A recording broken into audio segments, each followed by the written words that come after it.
Thanks for watching Mufti Habib Qasimi speeches. Subscribe and click the bell icon for more videos. Alhamdulillahi wassalatu li waliyiha. Assalamu alaikum wa rahmatullahi wa barakatuhu wa asadallahu awqatakum bikulli khair. পদ্ধতিগতভাবে মাসাইলগুলো জানতে হবে। কুরবানি ওয়াজিব হওয়ার জন্য যে শর্তগুলো আছে, আগে শর্ত তারপরে করণীয়। মুসলমান হতে হবে, কাফেরের জন্য কুরবানি অনুমোদিত নয়। দ্বিতীয় হচ্ছে স্বাধীন হওয়া, তার মানে গোলামের জন্য কুরবানি নয়, এখন তো গোলামের প্রচলনও নেই। আর তৃতীয়ত হচ্ছে জ্ঞান সম্পন্ন হওয়া, খ্যাপা পাগল এদের পক্ষ থেকে কুরবানি চলবে না। আর একটা হচ্ছে মুসাফির না হয়ে মুকিম হওয়া, মুসাফির না হয়ে মুকিম হওয়া, মুসাফিরের জন্যও কুরবানি অত্যাবশ্যক নয়। তো এখানে বলে দিই একটা কথা, একটা মশলা হচ্ছে কোরবানি তো 10, 11, 12, হ্যাঁ, আবার কিছু কিছু ওলামাদের মতে 13 তারিখ পর্যন্ত, আইয়ামে তাশরিকের 13 তারিখ পর্যন্ত যেহেতু তাকবীর পড়া হয়, সেই জন্যে তিনাদের অভিমত হচ্ছে 10, 11, 12, 13 4 দিন কোরবানি করা চলবে। যাই হোক, ওলামাদের দ্বিমত পোষণ নিজের জায়গায়। তো সর্বোৎকৃষ্ট কোরবানি হচ্ছে কোরবানির দিন কোরবানি করা। কিন্তু এখানে খেয়াল রাখতে হবে, কোরবানি ওয়াজিব শেষ দিনের ওপরে হয়, প্রথম দিনের ওপরে নয়। কেউ আজকে 10 তারিখে, 11 তারিখে, 12 তারিখে গিয়ে কোথায় গেল, বোম্বে চলে গেল, কলকাতা মানে দূরবর্তী কোনো শহরে চলে গেল, সে তো মুসাফির হয়ে গেল, সেই জন্য তারপরে কোরবানি ওয়াজিব নয়। কি 10 তারিখে সে কোরবানির দিন বাড়িতে ছিল না, মুসাফির ছিল, সে বাড়িতে এসে পৌঁছেছে 11 তারিখে কি 12 তারিখে এসে পৌঁছেছে, সে ওই শেষ মুহূর্তটা তার জন্যে কোরবানি উজুবিয়তের কারণে। এটা খেয়াল রাখতে হবে, প্রথম দিনের ওপর উজুব নয়, শেষ দিনের ওপরে উজুব। তার শেষ দিনটা যদি সে মুসাফির হয় তাহলে তারপরে কোরবানি ওয়াজিব হবে না, হ্যাঁ। আর যদি সে শেষ দিনটা মুকিম হয় তাহলে তারপরে তার কোরবানি ওয়াজিব হবে। আর ধনাঢ্য হতে হবে, ধনী হতে হবে, মানে 52.5 তোলা রূপো বা 7.5 ভরি সোনার সমতুল্য অর্থের মালিক হতে হবে। তবে জাকাতের ক্ষেত্রে 1 বছর হলে তারপরে জাকাত হবে। কোরবানির ক্ষেত্রে দিনের দিন তার কাছে সেই অর্থের মালিক হয়ে গেলে, সমপরিমাণ অর্থের যদি সে মালিক হয়ে যায়, দিনের দিন হলে তারপরে কোরবানি ওয়াজিব হয়ে যাবে। আবার এই অর্থটাও জীবন ধারণের ঐকান্তিক যে সমস্ত প্রয়োজনীয় বিষয় রয়েছে, খাওয়া পান করা, ওষুধ পালা, হাবি জাবি, সর্দির শীতকালের জন্য সর্দির পোশাক ইত্যাদি, এইগুলো প্রয়োজনীয় আসবাবপত্র থেকে মুক্ত অতিরিক্ত পয়সা 52.5 ভরি রূপো বা 7.5 ভরি সোনা সমতুল্য হতে হবে। আর তবে তার উপরে কোরবানি ওয়াজিব হবে।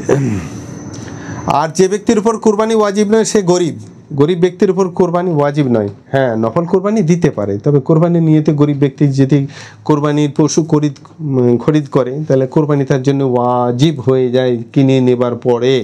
এই কোরবানির গোস্ত সে নিজেও খেতে পারবে, বা মানতের কোরবানি হলে গোস্ত খেতে পারবে না। বুঝে এসেছে? মানতের কুরবানির গোস্ত খেতে পারবে না, এটা সবসময় খেয়াল রাখতে হবে।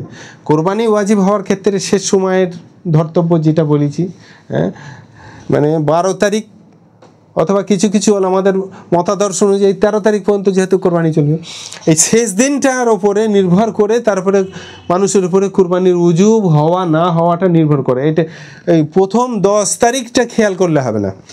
আর কোরবানির সময় হচ্ছে 10, 11, 12 বা মতান্তর 13 তারিখ পর্যন্ত, সূর্যাস্তের পূর্ব পর্যন্ত কোরবানি করা যায়। তবে কোনো অসুবিধা না থাকলে প্রথম দিন কোরবানি করাটা সবথেকে ভালো।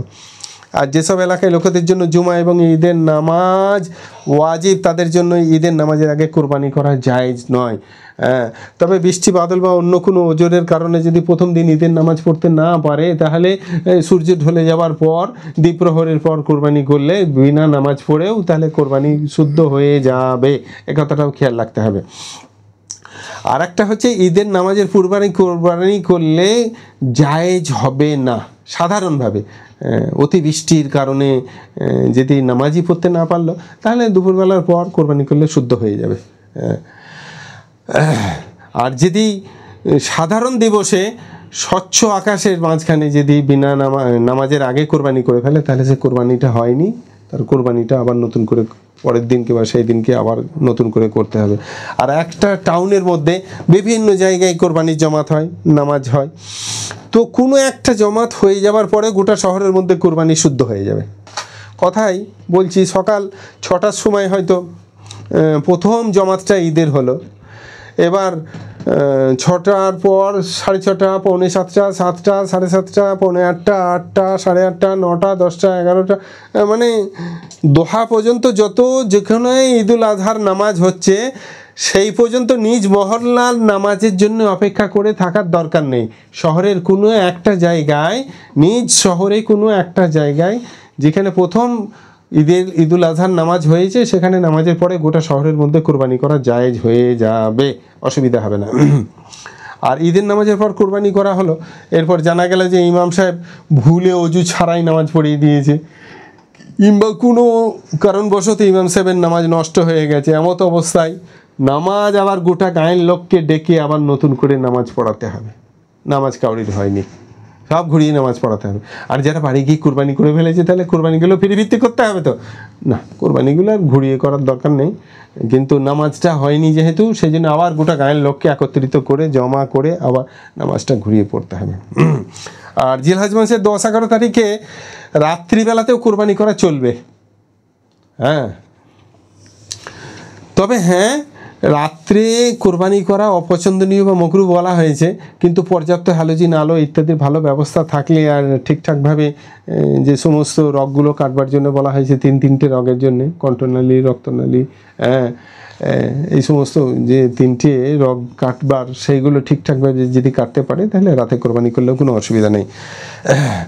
আর এরকমভাবে কেউ যদি প্রবাসী হয়, সে বিদেশে থাকে, আমেরিকা, লন্ডন ইত্যাদি, সৌদিয়া, কানাডা, জার্মান, জাপান, যেখানেই থাকুক না কেন, সে যদি ভারতে কোরবানি করাতে চাইছে, এমত অবস্থায় ভারতের তারিখ অনুযায়ী কোরবানি করতে হবে।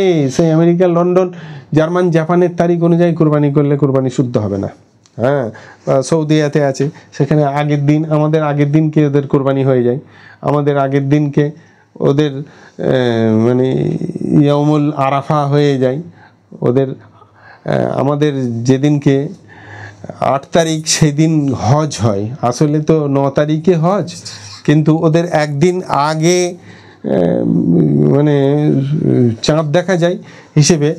কোনো বিদেশি লোক যদি এখানে ইন্ডিয়ায় কোরবানি করতে চায়, তাহলে ইন্ডিয়ার টাইম অনুযায়ী, তারিখ অনুযায়ী তাকে কোরবানি করতে হবে।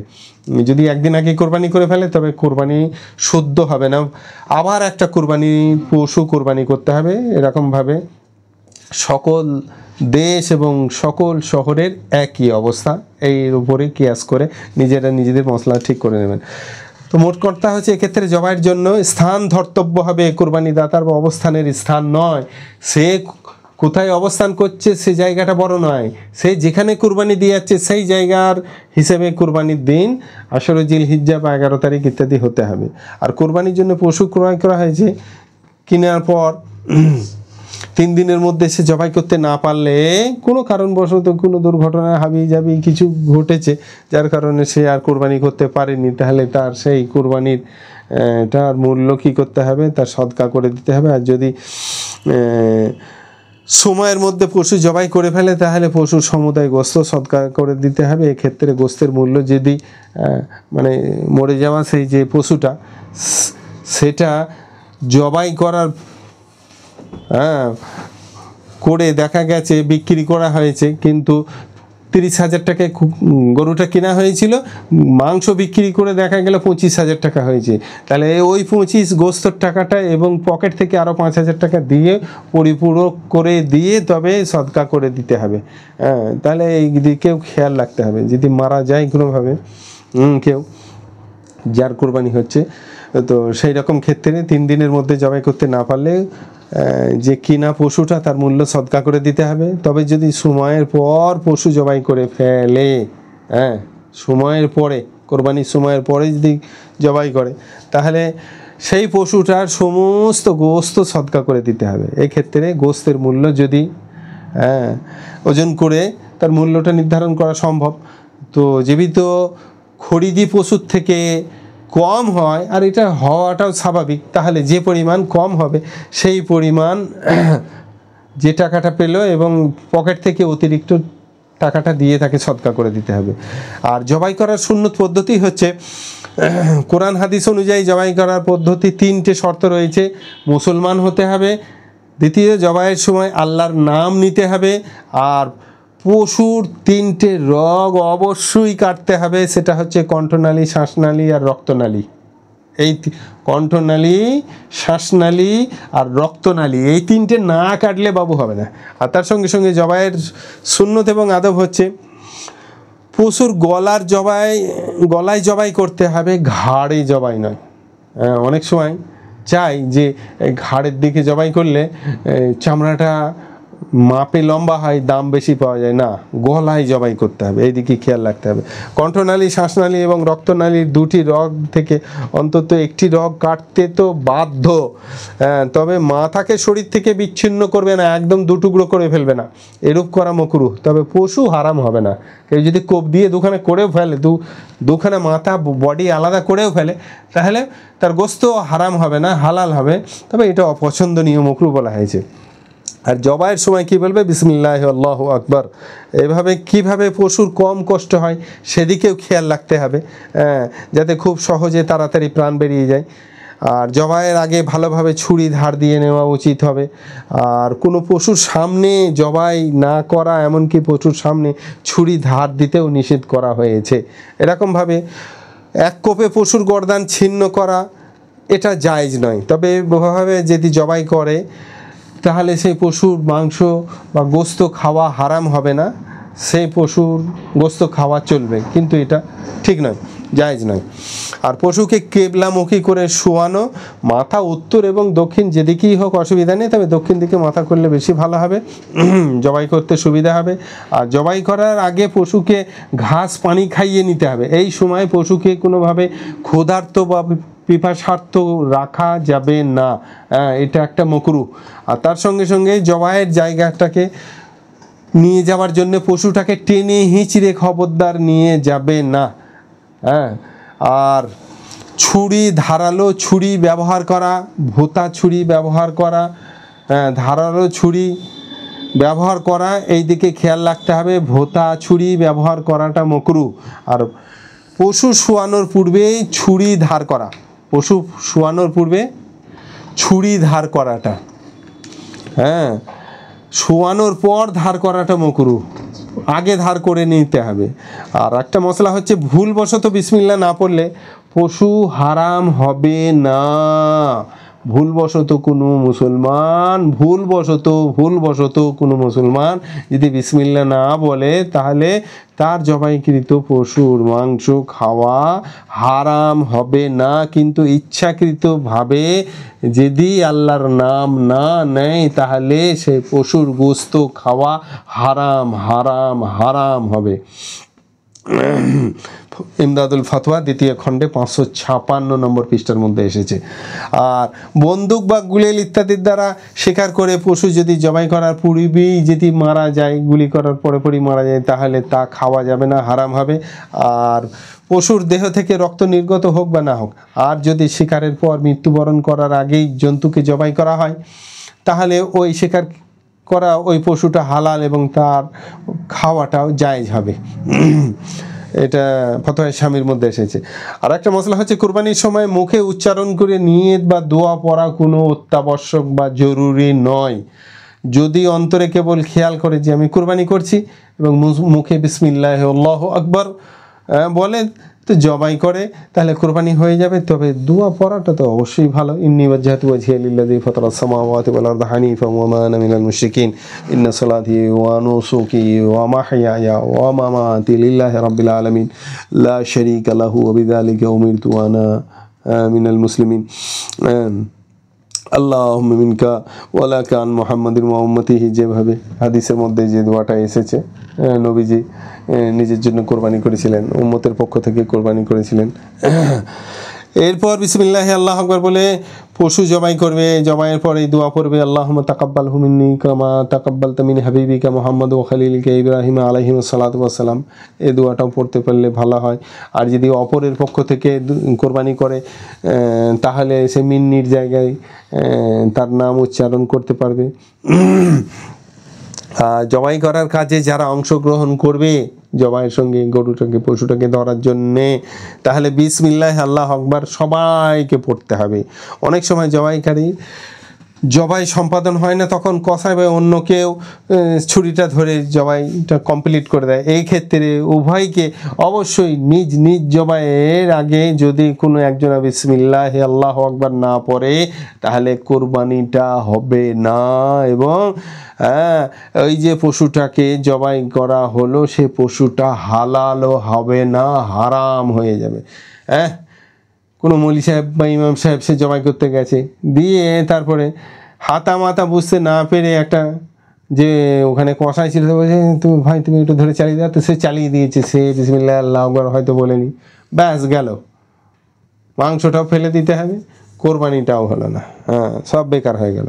তো সেই জন্যে নিজের কোরবানি নিজে ঠান্ডা মাথায় ধীরে সুস্থে করেন। আর যদি নিজে পেরে শেষ পর্যন্তও না ওঠেন, কসাইকে বলেন যে বিসমিল্লাহ আল্লাহু আকবার বলে তুমি ঠিকঠাক করে 3টে কণ্ঠনালী, রক্তনালী, আর একটা কি শ্বাসনালী, 3টে ভালোভাবে ঠিক করে কেটে দাও। আর একটা হচ্ছে নাবালক ছেলেও, যদি আপনার ছেলে নাবালক হয়, সে মাদ্রাসায় পড়ে, খুব ভালো কোরবানি করতে অভ্যস্ত, তাকে দিয়ে করান, তা অশুদ্ধ হয়ে যাবে। আপনার কোনো মেয়ে বা স্ত্রী সে মানে খুব ভালো জবাই করতে পটু বা অভ্যস্ত, তাহলে মেয়ে ছেলেকে দিয়ে কোরবানি করলে সেটাও শুদ্ধ হবে, জায়েজ আছে। ইমদাদুল ফতোয়ায় 3য় খণ্ডে 548 নম্বর পৃষ্ঠার মধ্যে এসেছে। আর একটা জিনিস হচ্ছে কোরবানির পশু কিংবা সাধারণ পশু জবাই করে বিনিময় দেওয়া এবং নেওয়া উভয়টি জায়েজ আছে। তবে মনে রাখতে হবে কোরবানির পশুর ক্ষেত্রে জবাইকারীকে ওই পশুর গোশত, চামড়া থেকে পারিশ্রমিক দেওয়া যাবে না, নিজের ব্যক্তিগত টাকা থেকে দিতে হবে। ইমাম সাহেব জবাই করে দিয়ে গেছে, ইমাম সাহেব জবাই করে দেবার পর পরের দিনকে চাইছে আর সে বলছে কি হুজুর এখনও তো টাকা এসে পৌঁছায়নি, টাকাটা হাতে পেয়ে গেলে দিয়ে দেবো। তার মানে কি সেই চামড়া বিক্রি করার টাকা থেকে ইমাম সাহেবকে পয়সা দেবে, ব্যাস ইমাম সাহেবের কোরবানি করাটাও যা হলো, তার কোরবানি যার নামে, যার পক্ষ থেকে কোরবানি করেছে তার কোরবানিটা বরবাদ হয়ে গেল। তো সেই জন্যে নিজের ব্যক্তিগত টাকা থেকে, নিজের পকেটের ব্যক্তিগত টাকা থেকে দিতে হবে, তা না হলে পারিশ্রমিকে যদি চামড়ার পয়সা থেকে দেয় বা গোস্ত দেয় ইত্যাদি, তাহলে কোরবানিটা বেকার হয়ে যাবে। আর কোরবানির পশুর হিসেবে উট, গরু, মোষ, ছাগল, ভেড়া, দুম্বা দ্বারা কোরবানি করা জায়েজ আছে। এসব গৃহপালিত পশু ছাড়া অন্যান্য হালাল পশু যেগুলো, যেমন হরিণ আছে, তারপরে বন্য মানে যেগুলো জংলি গাই বলে সেগুলো আছে, ঘোড়া আছে, এগুলোর দ্বারা কোরবানি করলে কোরবানি জায়েজ হবে না। আপনি বলবেন ঘোড়া কেন বলছেন? বন গাই তো না হলে খায়, তারপরে হরিণ তো তা না হলে খায়, এটা জায়েজ আছে। কিন্তু ঘোড়া, ঘোড়ার গোস্ত খাওয়াও জায়েজ আছে। আগে ঘোড়ার গোস্ত মাকরুহ ছিল, যুদ্ধের সরঞ্জাম বলে সেটা যাতে নষ্ট না হয়ে যায়, সেই হিসেবে এই সমস্ত হরিণ, বন্য গরু, ঘোড়া এগুলো দিয়ে যদি কেউ কোরবানি করে তার কোরবানি শুদ্ধ হবে না, জায়েজ হবে না। উট কমপক্ষে 5 জনের, উটটা সবথেকে বড় পশু, সেই জন্যে এর বয়স কমপক্ষে বুধনা 5 বছরের কমপক্ষে হতে হবে। আর গরু, মোষ এগুলো 2 বছরের হতে হবে।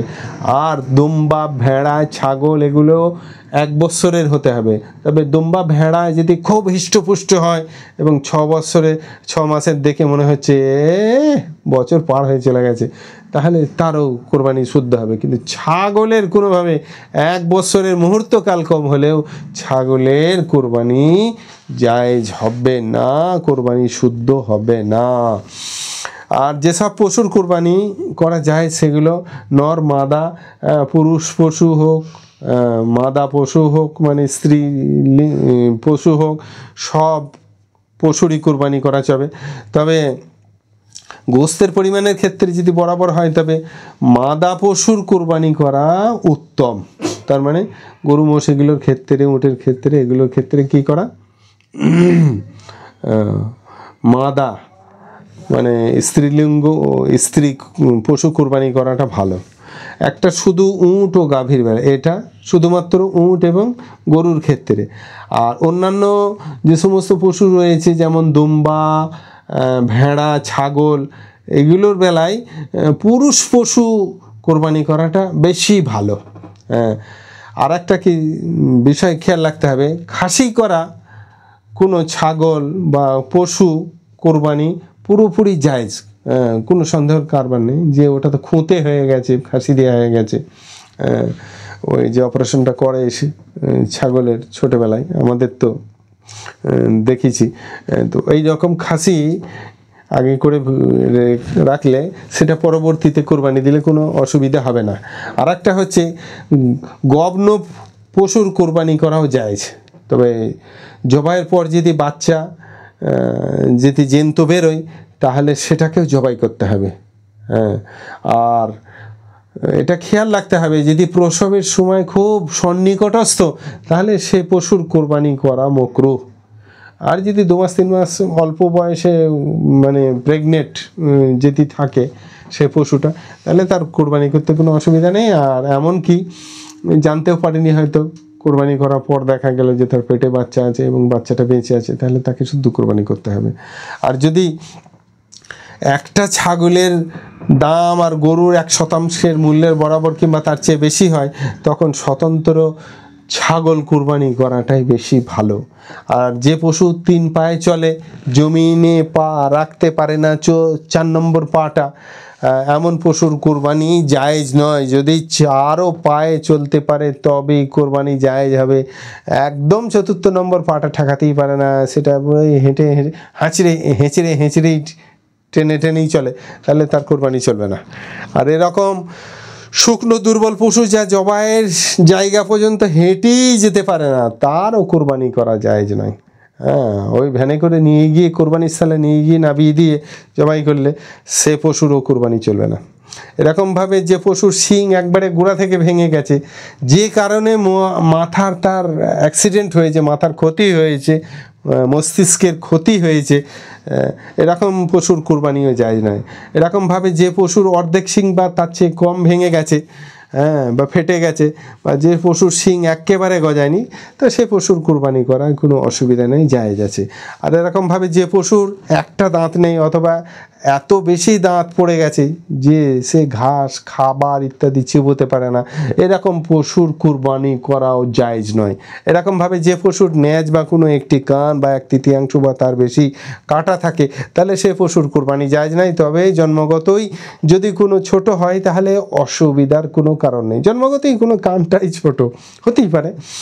আর যে পশুর যদি 2টি চোখে অন্ধ কিংবা 1 চোখে পুরো নষ্ট বা 1 চোখে দৃষ্টিশক্তি 1/3 বা তার থেকে অধিক চলে গেছে, এই রকম পশুর দ্বারা কোরবানি করা কখনো চলবে না, জায়েজ নয়। কোরবানির পশুর সাথে অপকর্ম করলে, যেটাকে লাওয়াতাত বলা হয়, তাহলে সেই কোরবানির পশুর কোরবানি করা মাকরুহ হবে। তাহলে কি করবে, তাই সেই পশুকে জবাই করে সেই এমনি সাধারণভাবে জবাই করে, সেটাকে তো কোরবানি হবেই না, সে সাধারণভাবে সেটাকে এমনি জবাই করে মাটিতে পুঁতে দিতে হবে। তার গোস্তও কোনো মানুষকে খাওয়ানো যাবে না, কোনো কাউকে দেয়া যাবে না, মাটিতে পুঁতে দিতে হবে কোনো পশুর সঙ্গে কেউ যদি লাওয়াতাত করে থাকে। আর কোরবানি নিয়ে তো ভালো কোনো পশু কেনার পর যদি তাতে কোনো দোষ দেখা যায় যাতে কোরবানি হয় না, তাহলে ওই পশুর কোরবানি জায়েজ হবে না, এর পরিবর্তে অন্য আর একটা পশু কোরবানি করতে হবে। এটা ধনী ব্যক্তি বা সাহেবে নিসাবের ক্ষেত্রে। আর যদি সেই পশুটা গরিব মানুষ কিনেছে আর যদি পরবর্তীতে ত্রুটিযুক্ত হয়ে গেছে, তাহলে সেই পশু দিয়েই কোরবানি করলে তার কোরবানি আল্লাহ তাআলা জায়েজ, আমাদের শরীয়তে দৃষ্টিকোণে জায়েজ হয়ে যাবে, আল্লাহ তাআলা কবুল করে নেবেন। কোরবানির পশু ক্রয় করার পর যদি সে মারা গেলে ধনী ব্যক্তির জন্য তাহলে আরেকটা পশু কোরবানি করতে হবে, আর যদি ধনী না হয়, গরিব হয়, তাহলে এই পশুটা মারা যাওয়ার জন্য তাকে আর কোরবানি করতে হবে না, নতুন করে আর পশু কিনতে হবে না। যদি তার উপর কোরবানি ওয়াজিব হয়ে গিয়েছিল, এখন পশুটাই মারা গেছে, তো তার মানতকৃত বস্তু আর বাকিই নেই, তাহলে আর সে কী কোরবানি করবে। আর যদি কোনো পশুর অধিকাংশ সময় নাপাক খাবার খায়, নাপাক নোংরা খাবার খায়, এমন পশুর কোরবানি চলবে না। এমন পশুর দ্বারা কোরবানি জায়েজ করতে হলে ওই পশুকে বেঁধে রেখে ভালো পবিত্র খাবার খাওয়াতে হবে। তার ঘাম গোস্ত থেকে যতদিন না গন্ধ কাটছে ততদিন পর্যন্ত তাকে ওই ভুসি, তারপরে খড় খোল ইত্যাদি খাইয়ে খাইয়ে তাকে তার গা থেকে ঘাম থেকে গন্ধ দূর করতে হবে, তবে তার কুরবানি শুদ্ধ হবে, না হলে শুদ্ধ হবে না। এরকমভাবে ছাগল গরু ছোট বয়সে কুকুর বা কুকুরের দুধ যদি খেয়ে থাকে, তাহলে এরকম পশুর দ্বারা কুরবানি জায়েজ হবে, অসুবিধা নেই, কেননা ওই হারাম দুধের কোনো প্রতিক্রিয়া এখন আর তার মাঝে অবশিষ্ট নেই। এরকমভাবে কোনো মেয়ে ছেলে যদি ছোটোবেলায় ছাগলের তার মা মারা গেছে, দিয়ে ছোট ছাগলটাকে নিজের স্তন থেকে দুধ টিপে মেনায় ভরে বা ছাগলের বাচ্চাটাকে খাইয়েছে, হ্যাঁ, তাহলে যদি সে 1 বছরের হয়ে যায়, তবে সে ছাগলটা দিয়ে কুরবানি দিলে জায়েজ হয়ে যাবে। আর শুধু মেয়ে ছেলের দুধ পান করানোর কারণে তার কুরবানি অবৈধ হবে না। হ্যাঁ, আর হারাম ও হালাল পশুর যৌথ মিলনে যে পশু জন্ম নেয়, যদি মা পশুটা যদি হালাল পশু হয়, তাহলে তার বাচ্চাটা কী হবে, পরিণত বয়সে সেই পশুটার কোরবানি জায়েজ হবে। আর যদি মা পশুটা ওই সঙ্গমের মিলনে যদি মা পশুটা হারাম পশু হয়, তাহলে তার থেকে জন্ম নেওয়া পশুটার সে যত পরিণত বয়স হলেও তার কোরবানি করলে কোরবানি জায়েজ হবে না। এই কথা খুব খেয়াল করে মনে রাখতে হবে। আর যদি কোরবানির এরকমভাবে আর একটা জিনিস হচ্ছে, যে সমস্ত বন্ধা পশু যেগুলোকে মানে বাচ্চা হয় না, ওইগুলোকে আমাদের পরিভাষায় কি বলে, মানে চর্বি হয়ে যায়, এ হয়ে যায়, তা হয়ে যায়, হাবি জাবি বলে, তো যার কারণে আর বাচ্চা ধারণ ক্ষমতা তার আর থাকে না, বাচ্চা হয় না, তো সে সমস্ত পশুরও কোরবানি করা চলবে, কোনো অসুবিধার কারণ নেই। এরকমভাবে কোরবানির পশু যদি চুরি হয়ে গেছে বা মারা গেলে দেখতে হবে কোরবানি দাতার উপর কোরবানি ওয়াজিব ছিল কিনা। যদি কোরবানি ওয়াজিব হয়, তবে চুরি হয়ে যাওয়া বা কিংবা মারা যাওয়া জন্তুর বদলে আরেকটি কোরবানির পশু খরিদ করা এবং কোরবানি করা ওয়াজিব হবে।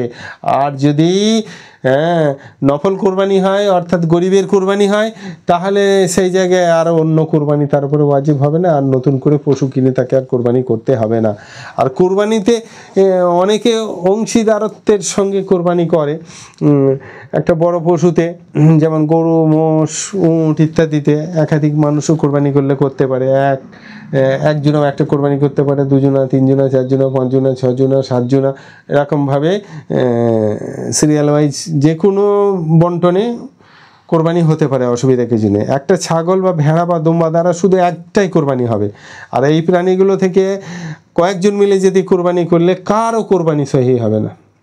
কেউ বিদেশে আছে, একই রুমে আছে, 4টে 5টা 6টা ছেলে মিলে, তারা বলছে একটা ছাগল কিনে নিয়ে এসে জবাই করে দিয়ে সবাই মিলে খাবো না। জবাই করা গোস্তটা হালাল হবে, কিন্তু কারো কোরবানি শুদ্ধ হবে না, কোরবানি হলো না। সেই জন্য ওখানে একটা ভালো নিয়ম আমরা বলে থাকি, যে সবাই মিলে টাকা দিয়ে একটা যে বন্ধু, দিনদার, পরহেজগার বা বয়োজ্যেষ্ঠ একটা ভালো গুণ বিশিষ্ট মানুষকে সবাই পয়সাটা দিয়ে মালিক করে দেওয়া। হয়তো 10,000 টাকা দিয়ে একটা ছাগল কিনা হলো, সেই ক্ষেত্রে সবাই মিলে পয়সা দিয়ে, সব বন্ধুগুলো, রুমমেট যারা রয়েছে, সবাই মিলে পয়সা দিয়ে তাকে সেই 10,000 টাকার মালিক বানিয়ে দাও। সে একটা ছাগল কিনে তার নিজের নামে জবাই করে দিক, ব্যাস, এবার সবারই সেই গোস্তটাও খাওয়া হালাল হয়ে যাবে এবং কোরবানির সওয়াবও পেয়ে যাবে। আবার যারা বন্ধুরা পয়সা দিয়েছিল, তারা কোরবানিকে হেল্প করার জন্যে যে হেল্প করেছিল, আল্লাহ তাআলা তাদেরকে সওয়াব দিয়ে থাকবেন। এরকমভাবে উট, গরু, মোষের ক্ষেত্রে সর্বোচ্চ 7 জন শরিক হতে পারবে। 7-এর অধিক হলে কারও কোরবানি শুদ্ধ হবে না। আর একটা মশলা হচ্ছে, বিশেষভাবে খেয়াল রাখতে হবে, 7 জন মিলে কোরবানি করলে সবার অংশ বরাবর হতে হবে। কারো অংশে 1/7 চেয়ে কম হতে পারবে না, যেমন কারো অর্ধভাগ, কারো 1.5 ভাগ। এক্ষেত্রে কোনো শরিকের কোরবানি সহি হবে না। হ্যাঁ, এগুলো খেয়াল রাখতে হবে, খুব জটিল মশলা। এরকমভাবে উট গরু মোষ 7 ভাগে এবং 7-এর কমে যে কোনো সংখ্যা, যেমন 2, 3, 4, 5, 6 ভাগে কোরবানি করাও জায়েজ আছে। যদি কেউ আল্লাহ তাআলার হুকুম পালনের উদ্দেশ্য ব্যতীত শুধু গোশত খাওয়ার নিয়তে কোরবানি করে, তাহলে তার কোরবানি সহি হবে না। তাকে অংশীদার বানালে শরিকানদের কারও কোরবানি সহি হবে না, কোরবানি কারও হলো না। তাই শরিক নির্বাচনের ক্ষেত্রে অত্যন্ত সতর্ক থাকা দরকার। আরে বাবা, কোরবানি করার পর তো আল্লাহ টাটকা টুটকি তোমার জন্য হালাল করে দেবে, তুমি এখন থেকে নিয়তটা খারাপ করছো কেন? কোরবানিটা আল্লাহকে সন্তুষ্ট করার জন্যে, আল্লাহর বরত্বকে, আল্লাহর নামকে প্রতিষ্ঠিত করার জন্যে, নিজের নমনীয়তাকে প্রকাশ করার জন্য কোরবানিটা করো ভালোভাবে, নিয়তটা ভালো করে নিই সবাই যারাই কোরবানি করব। এক কোরবানির পশুতে আকিকা এবং মানতের নিয়তে অংশ নেওয়া যাবে, এতে প্রত্যেকের নিয়তকৃত ইবাদত সহি হয়ে যাবে বলে ফতোয়ায়ে স্বামী 6ষ্ঠ খণ্ডে 326 নম্বর বাদায়ে সানায়ের মধ্যে 4র্থ খণ্ডে 209 নম্বর পৃষ্ঠার মধ্যে এসেছে। একটা পশুর মধ্যেই একাধিক জন আকিকা কোরবানি সম্মিলিতভাবে দিতে পারবেন। আর একটা মশলা হচ্ছে, শরিকানদের কোনো একজনের পুরো বা অধিকাংশ উপার্জন যদি হারাম হয়, তাহলে কোনো একজনারও কোরবানি শুদ্ধ হবে না। 7 জনের একজনে যদি, সে যদি ব্যাংকে চাকরি করে কি ইন্স্যুরেন্স চাকরি করে, লাইফ ইন্স্যুরি হোক, মেডিকেল ইন্স্যুর, তো আজকাল দেওবন্দি ফোকাহাদের মধ্যে থেকে জওয়াজের দিকে মতাদর্শ এনেছে। কারণ মানুষ যেভাবে অসুস্থ হয়ে পড়ছে ক্রমেই, সেই জন্যে কিছু এর মধ্যে সহুলতের পেহলি কিছু ওলামারা, মুফতিয়ানে কেরামরা সহমত পোষণ করেছেন যদিও। তবে খেয়াল রাখতে হবে, কেউ যদি ব্যাংকের চাকরিজীবী হয় বা ইন্স্যুর করায়, গাড়ি বাড়ি ইত্যাদি হাবিজাবি করে বেড়ায়, তাকে যদি কোরবানিতে সঙ্গতা নেওয়া হয়, তাহলে একজনারও কোরবানি শুদ্ধ হবে না, সবারই কোরবানি বেকার হয়ে যাবে। আর এরকমভাবে ওই ব্যক্তির যদি হারামের পাশাপাশি কোনো হালাল বৈধ কোনো বিজনেস সাইড বিজনেস যদি কিছু থেকে থাকে, তাহলে তাকে শরিক হিসেবে নেওয়া যাবে। কারণ মনে করে নিতে হবে যে সে হালালের পয়সা দিয়েই কোরবানিটা আমাদের সঙ্গে করছে, তাকে কৈফিয়ত করার দরকার নেই, তাকে মান ইজ্জত খোয়ানোর দরকার নেই। আর একটা মশলা হচ্ছে, যদি গরু মোষ বা উট একা কোরবানি দেওয়ার নিয়তে ক্রয় করে যদি থাকে এবং সে যদি ধনী হয়, তাহলে অন্য কাউকেও সে শরিক করে নিতে পারবে। এটা খেয়াল রাখতে হবে। তবে একা কোরবানি করাটাই ভালো। আর যদি সে গরিব হয়, তার উপর কোরবানি ওয়াজিব নয়, তাহলে সে অন্যকে, আর তার মধ্যে সেই পশুটার মধ্যে অর্থাৎ গরুটার, মোষটার, উটটার মধ্যে আর কাউকে নিতে পারবে না। তবে এমন গরিব ব্যক্তি যদি পশু কোরবানি করার সময়তেই কাউকে শরিক করে নেয়, তাহলে তার জন্য কোনো অসুবিধা নেই। একত্রিতভাবে ধনী গরিব মিলে একসঙ্গে একটা পশুর মধ্যেই কোরবানি করতে পারবে। খরিদের ক্ষেত্রে একত্রিত হতে হবে। আর তা নাহলে গরিব মানুষ খরিদ করেছে একা, তারপরে পরে শরিক খুঁজছে, না, আর হবে না। আর পশু কেনার ক্ষেত্রে কোরবানি করার পূর্বে কোনো শরিকের মৃত্যু হলে তার ওয়ারিসরা যদি মৃত ব্যক্তির পক্ষ থেকে কোরবানি করার অনুমতি দেয়, তবে তা জায়েজ হবে, নতুবা ওই শরিকের টাকা ফেরত দিতে হবে। এবং ইচ্ছে হলে তার স্থলে অন্য কাউকেও শরিক করা যাবে। আর তা নাহলে সেই 6 জনে মিলেই কোরবানি করবে, কি আছে, তার টাকাটা ফেরত দিয়ে দেবে 6 জনে মিলে। আর 6টা অংশেরই কোরবানি হবে। 6টা অংশের কোরবানি করতে তো কোনো দোষ নেই যে 7টা পক্ষ থেকেই হতে হবে, এমন কোনো বাধ্যবাধকতা নেই। একজনের নামে যেমন হয়, 2 জনা, 3 জনা, 4 জনা, 5 জনা, 6 জনা, এমনকি 7 জনের পক্ষ থেকেও হয়। আর কোরবানির পশু থেকে উপকৃত হওয়ার থেকে সতর্কতা অবলম্বন করতে হবে। কারণ আপনি যখন যে পশুটাকে নির্দিষ্ট করে নিলেন, তাকে কাজে লাগানো বা তার দ্বারা উপকৃত হওয়া যায় নয়। যেমন হাল চষা ইত্যাদি বোঝা বহন করা, যাত্রী বহন করা, তার গায়ের পশম কেটে বিক্রি করা, এইগুলো কিছু করলে তাহলে যে যতটুকু উপকৃত হয়েছে সেই পরিমাণ পয়সা তাকে সদকা করে দিতে হবে। ফতোয়া আলমগীরের মধ্যে এসেছে। আর কোরবানির পশুর যদি দুধ পান করা যাবে না, কোরবানির গরু কি মহিষ সে দুধ দিচ্ছে, তার দুধ দুইয়ে পান করা যাবে না। যদি জবাইয়ের সময় আসন্ন হয়, খুব তাড়াতাড়ি হয়, তাহলে আর দুধ না দুইয়ে পশুর কষ্ট যদি হবে না মনে হয়, তাহলে পানি ছিটে ফিটে দিয়ে রেখে দেবে, আর দুধ দেবে না। আর যদি খুব বেশি কষ্টের আশঙ্কা হয় যে পশুটা খুব কষ্ট পাবে দুধ না বের করে নিলে, তাহলে দুধ দহন করে কি করবে, সেটাকে সদকা করে দেবে, দুধটাকে নিজেরা খাবে না। আর যদি খেয়েও ফেলে ভুলবশত দুধটাকে বাড়ির লোক, তাহলে কিন্তু তার পয়সাটা, যে পরিমাণ দুধ পান করেছে সেই পরিমাণ পয়সা তাকে সদকা করতে হবে। এক্ষেত্রে সবথেকে ভালো অবলম্বন হচ্ছে ঠান্ডা পানি দিয়ে স্প্রে করা বা ছেটা দিয়ে, তাহলে এটা সবথেকে ভালো। আর কোরবানির পশু যদি বাচ্চা দিলে, ওই বাচ্চা জবাই না করে যদি জীবিত সদকা করে দেওয়াটাই ভালো। গরুর বা মোষের বা উটের পেটে বাচ্চা ছিল, এখন সে জবাই করলেও আমাদের বাংলার যে রেওয়াজ, ওই ল্যালটানি, ওই সদ্য ওই বাচ্চার পেটের বাচ্চার মাংস কেউ খেতেও চাইবে না। তো সেই জন্যে সে যদি বেঁচে বার হয়, তাহলে কোনো গরিবকে সদকা করে দেওয়াটাই ভালো। আর যদি সদকা না করে, তবে কোরবানি পশুর সাথে বাচ্চাকেও জবাই করবে এবং গোশত সদকা করে দেবে। তো সেই জন্যে ভালো হচ্ছে সে তাকে শুধু শুধু করে দেওয়া, সদকা করে দেওয়া, যে জেন্ত। আর কোরবানির গোশত চামড়ার বিষয়ে আরও কিছু বিষয় ছিল, পরবর্তী পর্যায়ে ইনশাল্লাহ খুব দ্রুততার সঙ্গে সেটাকে সমাপ্ত করা যাবে। আল্লাহ তাআলা মাসাইল এবং ফাজাইলের প্রতি মনোনিবেশ করার আমাদের খুব বেশি করে তৌফিক দান করুন, এবং নিয়তকে শুদ্ধ করে আল্লাহ তাআলার মহত্বকে, বরত্বকে সমুন্নত রাখার উদ্দেশ্যকে সামনে রেখে কোরবানি করার জন্য আমরা সকলে প্রস্তুত হই। ওয়া আখিরু দাওয়ানা আলহামদুলিল্লাহি রাব্বিল আলামিন ওয়া সলাতু ওয়া সালামু আলা সাইয়্যিদিল আমবিয়া ওয়া জামিউল মুরসালিন ওয়া আলহামদুলিল্লাহি ইয়া রাব্বিল আলামিন।